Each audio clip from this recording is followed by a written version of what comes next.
Chat Gary. Emotional Bonding Across Generations, a Systems Neurobiological and Time-Dependent Perspective No. 1510, BPT 069, January 21, 2026. Gerald C. Shu. EclaireMD Foundation, Category, Psychology and Neuroscience. Preface. After a hemorrhagic stroke in June 2025, I entered a quiet period of observation and self-study. I was not chasing recovery milestones, I was watching how my brain reacted, how emotions surfaced, and how sensitivity changed after neurological injury. During the following 180 days after stroke, I wrote about 200 papers related to stroke, neuroscience, psychology, and pathophysiology. This particular paper grew naturally out of that work. It started from a simple, personal puzzle I have for grandchildren.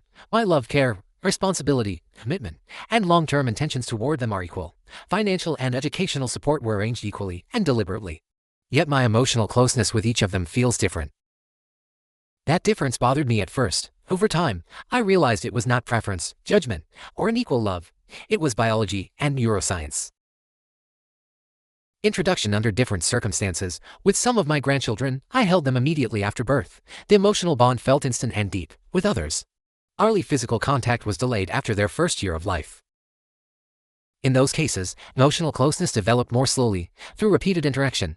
Both experiences were real, neither was imagined or value-based. My later study and analysis showed these differences follow well-established neurobiological and systems rules. Early sensory input activates primitive caregiving circuits that evolved long before language or reasoning. These circuits respond to touch, warmth, smell, sound, and movement. When they are activated early, bonding begins almost immediately. When early activation is missing, bonding still occurs, but it requires more time and repetition.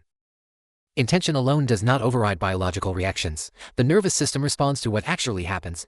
Aging amplifies this effect, with accumulated memory and a shorter future time horizon. Emotional responses to newborns can feel stronger. After stroke, emotional filtering may also be reduced, making subtle differences easier to notice. This reflects increased sensitivity, not loss of control. Equal love can coexist with an equal emotional closeness or bonding. The difference reflects different early paths. VMT view of emotional bonding. Using the viscoplastic medicine theory framework, emotional bonding can be modeled as a time-dependent and path-dependent process. The output strain represents emotional bonding strength, including resonance and depth of attachment. 3 selected input stressors are considered. First is physical contact exposure, such as holding a newborn close, sustained touch, warmth, and bodily presence. Second is emotional openness with sensory richness. This refers to how open the person is to receiving emotional signals during contact, and how many senses are involved. When someone allows themselves to fully feel warmth, smell, touch, sound, and movement without emotional guarding, the bonding signal is stronger. When emotions are held back or sensory input is limited, bonding still occurs but is weaker and slower. Third is neuroreceptivity, which reflects how responsive the nervous system is at that time. Neuroreceptivity changes with age, stress, fatigue, and neurological condition. It is not a personality trait. In VMT terms, viscosity describes how fast emotional strain responds over time, while plasticity represents lasting imprinting or permanent influence. Early input produces large and partly irreversible effects. Later input still helps, but works more slowly. VMT data analysis summary. A single longitudinal case was analyzed across 6 periods from P0 to P5. Bonding strain rose rapidly from P0 to P2, then declined gradually from P3 to P5.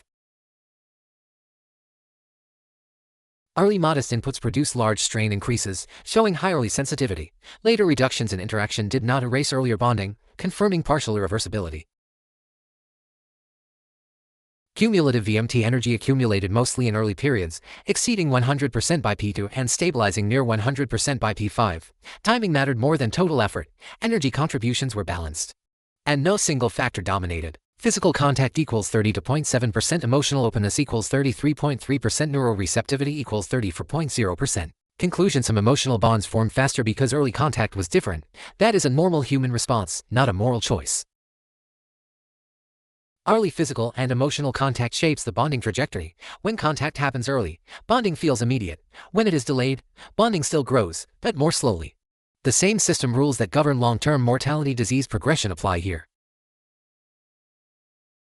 Early conditions shape the path. Later effort cannot fully remove early effects or damages. Noticing these differences is a sign of emotional awareness, not emotional loss.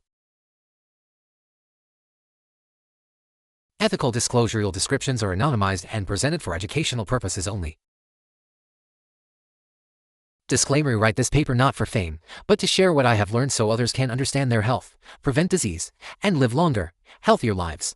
This content is provided for educational reference only and does not constitute medical advice. No doctor-patient relationship is created. You may share this summary freely, but it must not be altered or republished as your own. All intellectual property rights belong to the author. Gerald C. Shue.